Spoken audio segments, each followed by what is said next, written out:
Reflexionemos en Dios obra aquello que la ciencia considera imposible. Su historia era demasiado simple, tanto que nadie medía el dolor que había arrastrado desde niño. Reía, lloraba y canturreaba, todo de acuerdo con su estado de ánimo. Una persona normal, en circunstancias normales, en una ciudad normal. Sin embargo, no era feliz.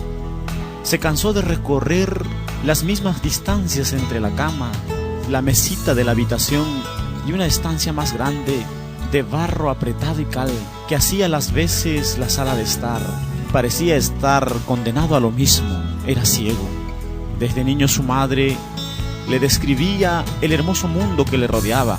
Anhelaba poder apreciarlo, pero debía resignarse a imaginar el rostro de chicos que, igual que él, reían mientras jugaban en la calle polvorienta del abigarrado conjunto de casas donde vivía. Las sombras se convirtieron en su vida diaria. Nunca sabía cuándo la luz del sol bañaba con intensidad el caserío, ni el momento en que las sombras de la noche cobijaban todo alrededor. El curso de su historia cambió. Fue el día menos previsto. Le hablaron del Señor Jesús. Todos hablaban maravillas de él. Unos decían que era profeta, otros que Elías, y muy pocos se atrevían a insinuar que era el Hijo de Dios. Salió a la calle.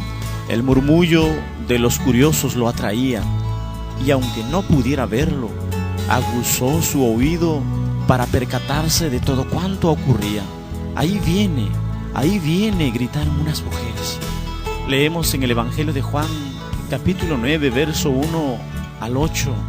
A su paso, Jesús vio a un hombre que era ciego de nacimiento, y sus discípulos le preguntaron: Rabí, ¿para que este hombre haya nacido ciego? ¿Quién pecó, él o sus padres?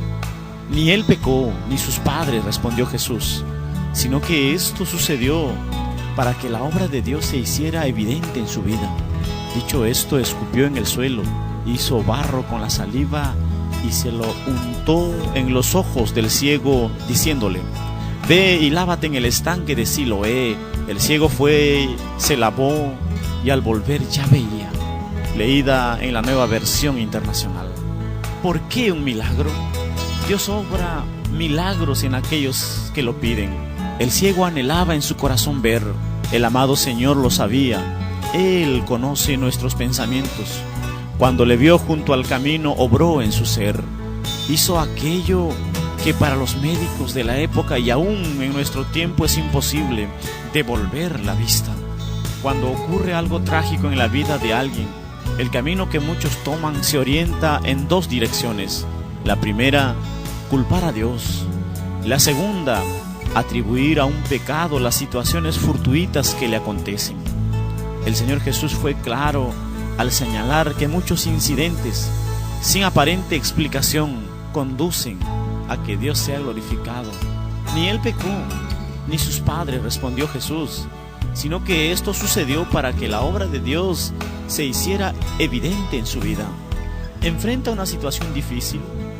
¿Alguna enfermedad considerada por la ciencia como incurable golpea su cuerpo? ¿Considera que no hay salida a su problema? Permítame decirle algo: está diametralmente equivocado. El Dios en el que usted y yo hemos creído es un Dios de milagros. Él quiere manifestarse en su existencia. Dios se glorifica con los milagros. Cuando algo literalmente imposible se produce en la vida de alguien, Dios es glorificado.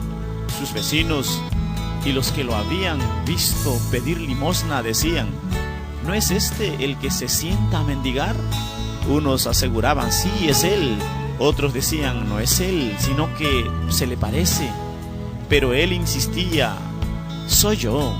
¿Cómo entonces se te han abierto los ojos?, le preguntaron. Ese hombre que se llama Jesús hizo un poco de barro, me lo untó en los ojos y me dijo: ve y lávate en Siloé. Así que fui, me lavé y entonces pude ver. Si me lo permite, podría graficarlo de la siguiente manera: nuestro amado Padre se complace obrando milagros. Sí, aunque suene muy novelesco, es un Dios de amor que sabe de nuestro sufrimiento y que y que libera su poder cuando le pedimos en oración. El Señor Jesús pudo seguir de largo, sin embargo no lo hizo. Se detuvo, llamó al ciego y lo sanó. Él sabía el profundo anhelo que tenía de su obrar milagroso y lo hizo. Para usted también son los milagros. A diferencia de quienes consideran que el tiempo de los milagros ya pasó, estoy convencido por las Escrituras que Jesucristo es el mismo ayer y hoy y por los siglos. Él desea manifestarse con poder en su vida, hoy mismo, ahora. ¿Qué hacer? Ir al Padre en oración. Pídale aquello que necesita. Deseche toda duda y afírmese en el convencimiento de que si está en la voluntad de Dios, aquella petición será atendida. El Todopoderoso responderá. Ahora, tengo 3 recomendaciones para usted. La primera, que haga de la oración un principio diario. Orar es hablar con Dios, nos fortalece, anima y produce crecimiento personal y espiritual. La segunda, que aprenda en la Biblia principios que transformarán su ser y le llevarán a la realización personal y a mantener buenas relaciones con Dios, consigo mismo y con los demás. Por último, te recomiendo congregarse en una iglesia cristiana. Dígale al pastor que ya hizo decisión de fe y espera que le ayuden a continuar con un proceso de discipulado. Sus vecinos y los que le habían visto pedir limosna decían: ¿no es este el que se sienta a mendigar? Unos aseguraban: sí, es él. Otros decían: no es él, sino que se le parece. Pero él insistía: soy yo. ¿Cómo entonces se te ha abierto los ojos?, le preguntaron. Ese hombre que se llama Jesús hizo un poco de barro, me lo untó en los ojos y me dijo: ve y lávate en Siloé. Así que fui, me lavé y entonces pude ver. Amén.